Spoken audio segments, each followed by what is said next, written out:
ஒருவேளை பாகிஸ்தான் விலகினால் பாகிஸ்தானின் இடத்துக்கு பங்களாதேஷ் மீண்டும் வரும். அதான் இந்தியாவோடு விளையாடி பாகிஸ்தான் தோல்வி அடைந்தாலும் புள்ளிகளில் இந்திய அணியோட இருக்கிற முதல் சுற்றில் இருக்கிற போட்டியில பாகிஸ்தான் விளையாடுறதுக்கான வாய்ப்பு இல்லை, அதை மறுக்கிறதுக்கான வாய்ப்பு இருக்குன்னு சொல்றாங்க. அதால் பாகிஸ்தானுக்கு பெரிய பாதிப்பு ஒன்றில் ஏனைய சிறிய அணிகளோடு பாகிஸ்தான் வெற்றி பெற்றுவிடும்.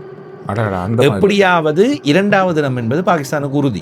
பொது இடங்களிலும் நாங்கள் இந்தியாவோடு இனிமேல் விளையாட மாட்டோம் என்கின்ற ஒரு நிலைமைக்கு பாகிஸ்தான் ஒரு முனைப்பை காட்டுகின்றது. ஃபைனல் வந்துட்டாங்க. நேற்று பவானோடு சேர்ந்து குஷல் மெண்டி சொன்ன இணைப்பாட்டத்தை வழங்கி இருந்தாங்கன்னா இந்த போட்டியை இலகுவா வென்றிருக்கலாம். கிட்டத்தட்ட ஒரு 3-4 விக்கெட்டுகளாலே வென்றிருக்கலாம். நேற்றைய நாள்ல எவ்வளவுதான் பிரச்சனை இருந்தாலும் 300 ஓட்டங்களை ஒரு அணிக்கு எதிராக துரத்தி பெற்றது, அதுக்கு 6 எதிராச மைதானத்தில் பெற்றதுன்றது பெரிய இலக்கு தானது. சரி பார்ப்போம் T20 என்ன நடக்க போகுது. இங்கிலாந்து அணி பக்கம் பார்த்தா இங்கிலாந்து அணியை பொறுத்தவரையில இவ்வளவு அடி அடிச்சதுக்கு இங்கிலாந்து அணி அவ்வளவு பலமான அணி அப்படின்னு சொல்ல முடியாது. ஓகே, முக்கியமான ஒரு விஷயம், பாகிஸ்தான் அணி என்ன இன்னும் தடுமாறுறாங்க. காமெடியா போயிட்டு இருக்கோன்ற மாதிரி இது பெரிய ப்ரொமோஷன் மாதிரி பண்றாங்களா? இது ஆரம்பத்திலே ஒரு கட்டத்துல சொல்லி மீடியாக்கான செய்தி ப்ரொமோஷன், இதுகளை ஒரு ப்ரொமோஷன் மாதிரி அல்லது இதுகளை கிரியேட் பண்ணி விடுறாங்களோ, ஹைப் பண்ணி உருவாக்கி விடுறாங்களோன்ற மாதிரி இருந்தது. நேற்றைய தினமும் சோசியல் மீடியாவில் இதுவும் ஒரு ட்ரெண்டிங்கான விஷயமா போச்சுது. ஒருவேளை பாகிஸ்தான் விலகினால் பாகிஸ்தானின் இடத்துக்கு பங்களாதேஷ் மீண்டும் வரும். அதான் பங்களாதேஷ் அந்த இடத்துக்கு வந்தால் இலங்கையில் வந்து விளையாடுவார்கள். பிரச்சனை ஷார்ட் அவுட். இப்படி ஒரு பிரச்சனை போகுதா?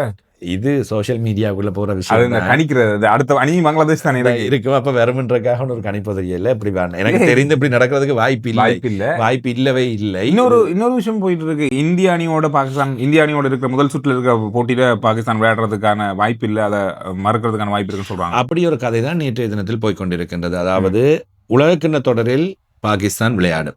இந்த வெள்ளிக்கிழமை அல்லது வருகின்ற திங்கட்கிழமை பாகிஸ்தானின் அறிவிப்பு, நாங்கள் விளையாடுகின்றோம், விளையாடவில்லை என்ற அறிவிப்பு வரும். விளையாட கூட இன்னும் பாகிஸ்தான் கிரிக்கெட் சபை அறிவித்திருக்கின்றது. எனவே அவர்கள் விளையாடுகின்றார்கள் என்றால் இப்படி ஒரு யூகம் ஓடிக்கொண்டிருக்கின்றது. அதாவது இந்தியாவோடு விளையாடுவார்கள். இப்பொழுது அந்த குழுவை எடுத்து பார்த்தால் இந்தியாவோடு விளையாடி பாகிஸ்தான் தோல்வி அடைந்தாலும் புள்ளிகள் இல்லை, விளையாடாமல் விட்டாலும் புள்ளிகள் இல்லை, விளையாடி வெற்றி பெற்றால் 2 புள்ளிகள். அவங்க விளையாடி அந்த 2 புள்ளியும் இந்தியாவிற்கு கிடைக்கும். அதால் பாகிஸ்தானுக்கு பெரிய பாதிப்பு ஒன்றில் ஏனைய சிறிய அணிகளோடு பாகிஸ்தான் வெற்றி பெற்றுவிடும். எப்படியாவது இரண்டாவது இடம் என்பது பாகிஸ்தானுக்கு உறுதி. விளையாடி தோல்வி அடைந்தால் என்ன, விளையாடாவிட்டால் என்ன, இரண்டாவது இடம் உறுதி என்கின்ற ஒரு நிலைமை காணப்படும். விளையாடினாலும் ஒன்றுதான், இல்லாட்டி ஒன்றுதான் அளவுக்கு வந்துடுறாங்க நிலைமையில இருக்கு.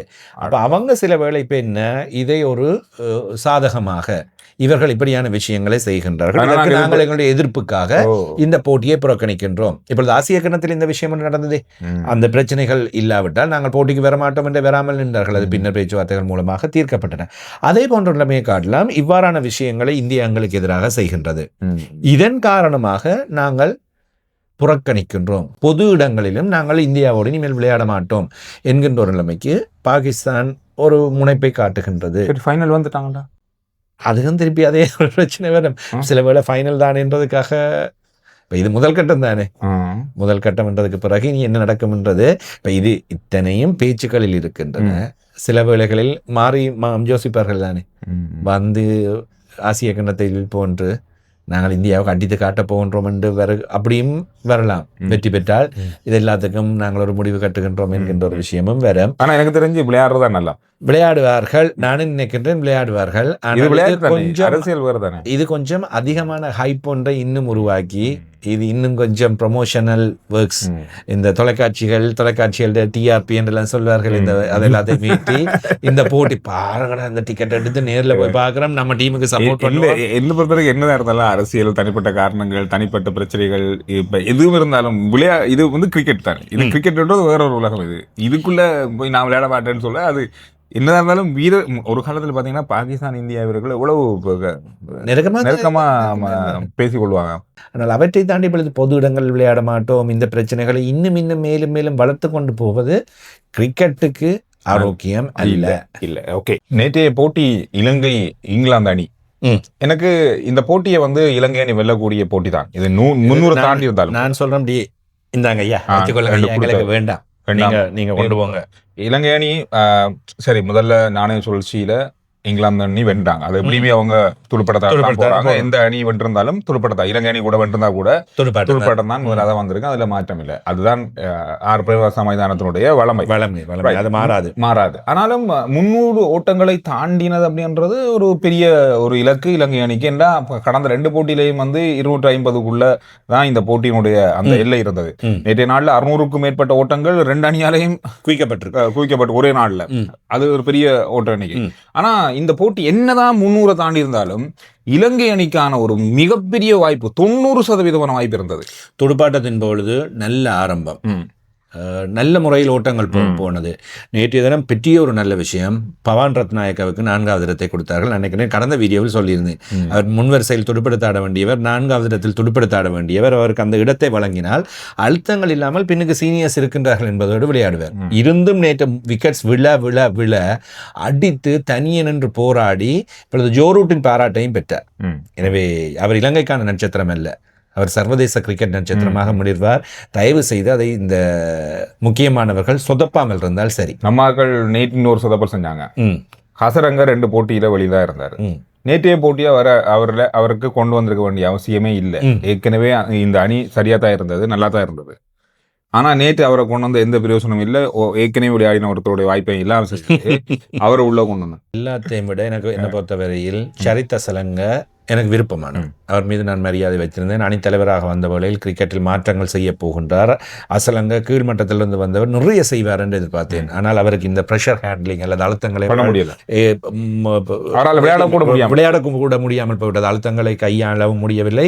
இப்பொழுது அவருடைய துடுப்பாட்டமும் போய்விட்டது. பல போட்டிகளில் T20 இருக்கட்டும், இப்பொழுது இந்த ஒருநாள் சர்வதேச போட்டி தொடர் கூட போட்டிகளுக்கு சரித்த அசலங்க மிகப்பெரிய அளவில் பொறுப்பேற்க வேண்டும். அணித்தலைவராக அவர் விளையாடுகின்ற துடுப்பாட்ட இடத்தை பொறுத்தவரையிலும் இருக்கின்றது. அதேபோல் சந்துரு, நேற்றைய தினம் பந்து வீச்சு மாற்றங்கள். நேற்று ஒரு கட்டத்தில் நினைக்கிறேன் 6 ஓவர் முதல் வேகப்பந்து வீச்சாளர்கள் 6 ஓவரும் 17 ஓட்டங்களை கொடுத்திருக்கின்றார்கள். விக்கெட்டுகள் இல்லை, பரவாயில்லை. ஒரு 10 ஓவர் வரை மாதிரி 2 பேரையும் பந்து வீச வைக்க வேண்டும். எப்போ அவர்களுக்கு அடிக்க தொடங்குகின்றார்களோ அப்பொழுது மாற்ற தொடங்கி இருக்கலாம்.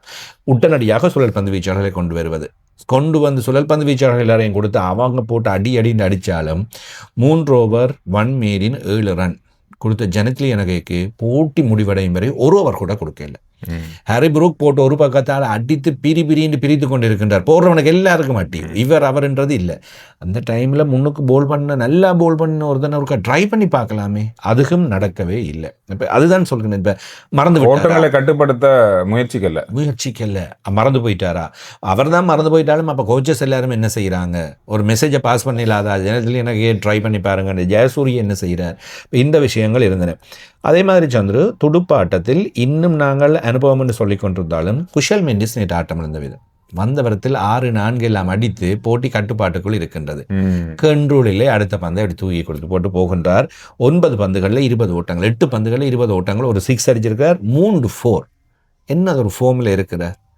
முக்குத்தனமாக தூக்கி கொடுத்து விட்டு போவது மாதிரியே தான் தெரிந்தது. 10 மணி சங்க நேற்று ஃபோமுக்கு வந்தார். நேற்று பொறுப்பா விளையாடினால நேற்று பவானோடு சேர்ந்து குஷல் மெண்டிஸ் ஒரு இணைப்பாட்டத்தை வழங்கியிருந்தாருன்னா இந்த போட்டியை இலகுவா வென்றிருக்கலாம். கிட்டத்தட்ட ஒரு 3-4 விக்கெட்டுகளாலே வென்றிருக்கலாம் இந்த போட்டியை. பின் வரிசையில் வந்து துனித் வெள்ளாளகே ஓட்டங்களையும் ஓடி 6-4 அடித்து வேகமான இணைப்பாட்டத்தையும் உருவாக்கி வெற்றி வாய்ப்பை கொண்டு வந்து கொடுக்கின்றார் பவானோடு சேர்த்து. இப்போ இந்த சிரேஷ்ட வீரர்கள் எல்லாம் எங்கே போனார்கள்? தனஞ்சரி சில்வா 9 ஓட்டங்கள் நேற்று மீண்டும் மிகப்பெரிய நம்பிக்கையோடு கொண்டு வந்தார்கள். அவர் இல்லை. சரித்த அசலங்கவின் துடுப்பாட்டம் 13 ஓட்டங்கள். என்ன செய்கின்றார்கள் இவர்கள் இனி அனைத்து தேவையா? சரித்த அசலங்க, தனஞ்சரி சில்வா போன்றவர்கள் இனி தேவையா? சிரேஷ்ட வீரர்கள், மூத்தவர்கள், இவர்கள் திறமையானவர்கள் இன்னும் வைத்து பாதுகாப்பதா? இல்லாட்டி பவன் ரத்நாயக்க, துனித் வெள்ளாளகே போன்ற இளவயது இன்னும் இருக்கின்றார்கள்.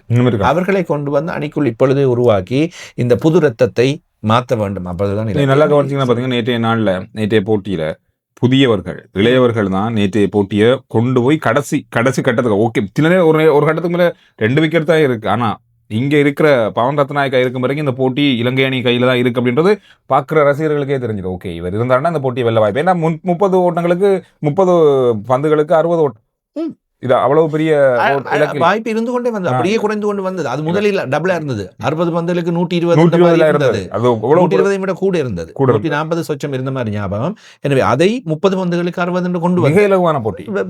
முதலாவது போட்டி வெற்றி பெறுவதற்கு யார் காரணம்? துனித் வெள்ளாளகே போட்டி நாயகன் விருதை வெற்றுக்கொண்டார். அவர் ஒரு இளவையவர், புதியவர். இரண்டாவது போட்டியில் அவர்கள் பவன் ரத்நாயக்க, துனித் வெள்ளாளகை போன்றவர்கள் பிரகாசிக்கவில்லை. அதனால போட்டி தோல்வி. நேற்றைய தினம் தோல்வியினை சந்தித்தாலும் கூட போராடிய விதம், துடுப்படுத்தாடிய விதம், பவன் ரத்நாயக்க, துனித் வெள்ளாளகை பற்றி நாங்கள் பேசுகின்றோம். எந்த சிரேஷ்ட வீரரை பற்றி இங்கே பேச இருக்கின்றது? பெத்தம் நிசங்க ஆரம்பத்தை கொடுத்தார். பெத்தம் நிசங்க அவர் இப்பொழுது இலங்கையின் மிக முக்கியமான வீரர், அதை நாங்கள் ஏற்றுக்கொள்கின்றோம். ஏனையவர்கள் பந்து வீச்சில் வந்தவர்கள் புதியவர்கள் என்னத்தை செய்கின்றார்கள்? இப்ப நான் அடுத்ததாக நடக்க போற பள்ளைகள் நடக்க போற T20 போட்டியில இதே கிட்டத்தட்ட இதே அணி தான் விளையாட போகுது.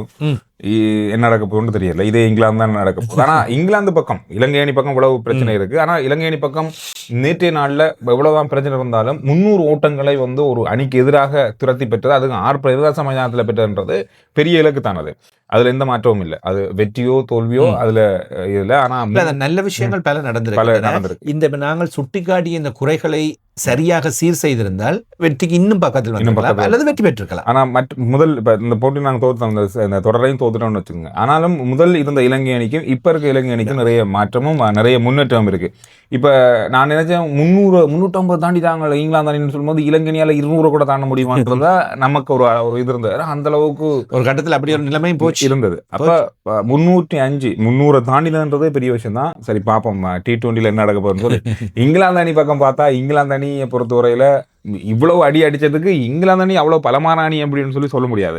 தரப்படுத்தல்களில் இந்த போட்டி தொடர் ஆரம்பிக்கின்ற வேளையில் இலங்கை அணி 5வது இடம், இங்கிலாந்து அணி 8வது இடம். இப்ப இலங்கை அணி ஒரு இடம் வீழ்ச்சி கண்டிருக்கின்றது, 6வதுக்கு போயிட்டாங்க. இங்கிலாந்து 8லேயே இருக்கிறாங்க.